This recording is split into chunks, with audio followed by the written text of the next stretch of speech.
দিচ্ছি কফি বানাবো। এখানে আমি দিয়ে দিচ্ছি 1 চামচ হাফ চিনি, এখানে দেওয়া হয়ে গেছে। এটা দিয়ে দিচ্ছি কফি। কতটা কফি লাগবে?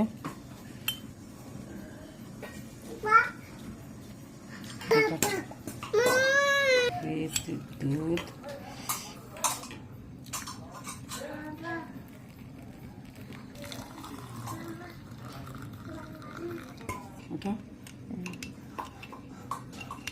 গরম গরম কফি দেখতেই পাচ্ছ।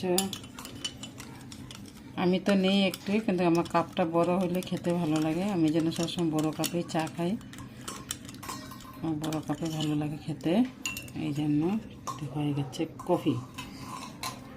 একটা শর্ট ভিডিও বানিয়ে নিচ্ছি কফির সাথে, কফি এন্ড কাটা বিস্কুট।